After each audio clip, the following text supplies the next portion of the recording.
Chapter 1. Food. Where does it come from? Chapter starts with a question. What did you eat at home? आपके friend ने आज क्या खाया? Next comes activity number 1, in which you have to make a table and write the name of your friends and even write what food items did they eat on that day. Now after making the table, when you will look at the food items, you will find a variety, as different people would eat different things at the same time or the other. There are some items like rice, which require just 2 ingredients to be prepared: raw rice and water. Then there are some food items which are made of many ingredients, like vegetable curry, which requires raw vegetable, water, salt and other spices.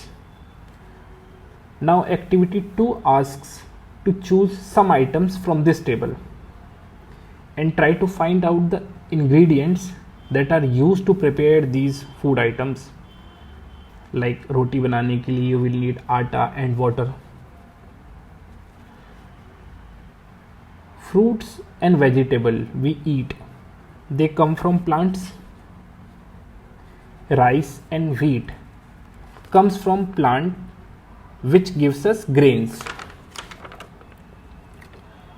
फिर आते हैं दूध, अंडे, meet, chicken, fish, ये सब हमें मिलता है जानवरों से.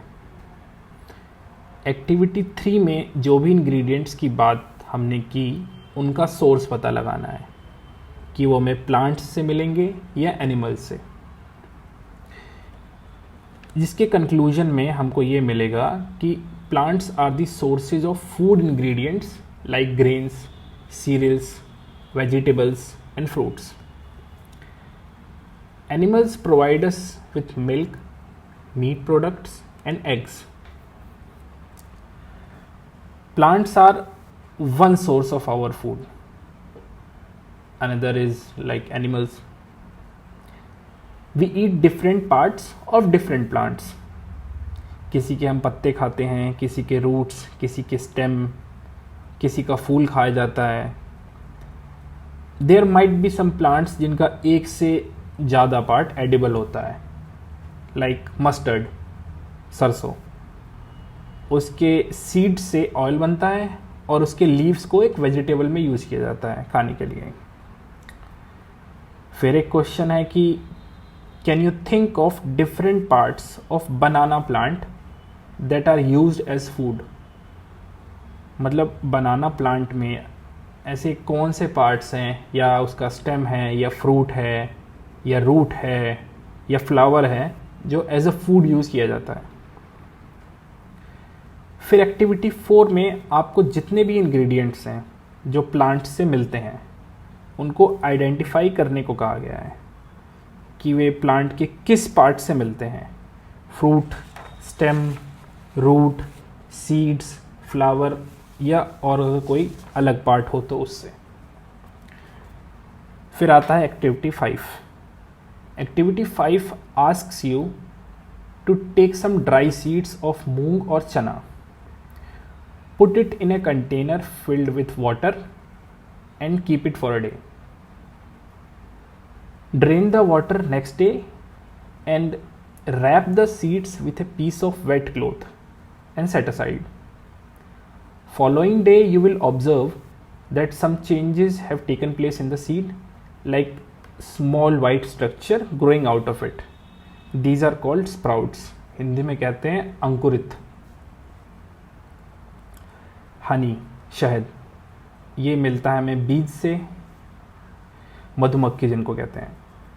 बीज कलेक्ट नेक्टार. नेक्टर का मतलब होता है sweet juices from flowers. And bees convert these nectar into honey and store in their hive, जिसको हिंदी में कहते हैं मधुमक्खी का छत्ता.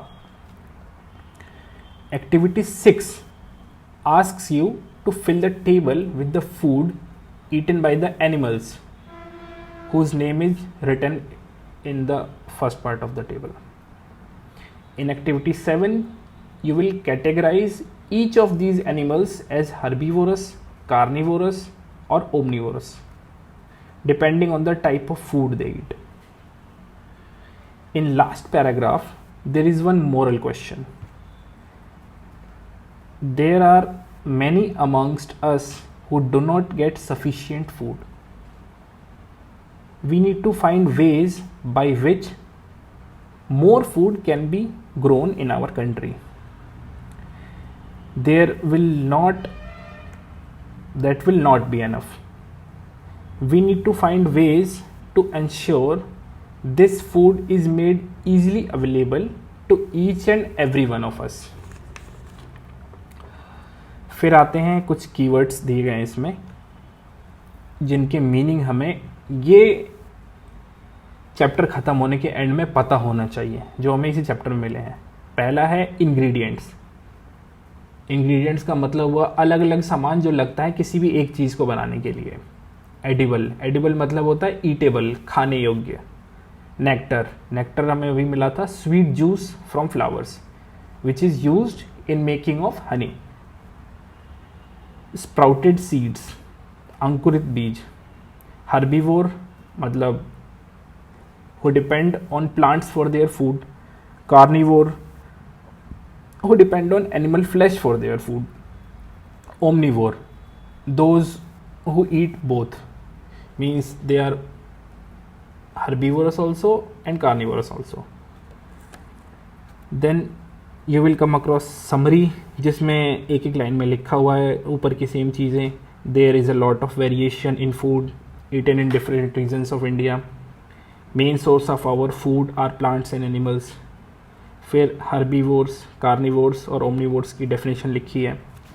फिर है एक्सरसाइज. एक्सरसाइज में आपको कुछ क्वेश्चन है जिसमें है name 5 plants and their parts we eat. आपको ये करना है, सोचना है. सोचेंगे नहीं तो उससे कोई किसी को फ़र्क नहीं पड़ता, कोई देखने नहीं आने वाला कि आपने सोचा या नहीं सोचा. But if you will think about it, it will help you. कुछ करने से टाइम घट नहीं जाएगा, कर लेना इसको. फिर एक मैच ऑफ द फॉलोइंग के लिए टेबल दिया हुआ है, बहुत आसान है वो. फिर है थिंग्स टू थिंक अबाउट. उससे पहले है ये एक फिल इन द ब्लैंक्स दिया हुआ है. फिल इन द ब्लैंक्स भी बहुत ईजी है. टाइगर के बारे में है, हर्बीवोर है कि कार्निवोर है, डिपेंडिंग ऑन डियर. पैरेट क्या खाते हैं, वी गेट शुगर फ्रॉम. जो ये क्वेश्चन है things to think about. Does everyone around you get enough food to eat, if not why. करना नहीं है, नहीं लिखना, कुछ मत करो, बस at least think about it. Try to make an answer. Next question is what are the ways we can think of to avoid wastage of food. at least उतना कर लो जो बोला है. think, बस think, लिखो मत, कुछ नहीं करो, सोच लो तरीके क्या होते हैं.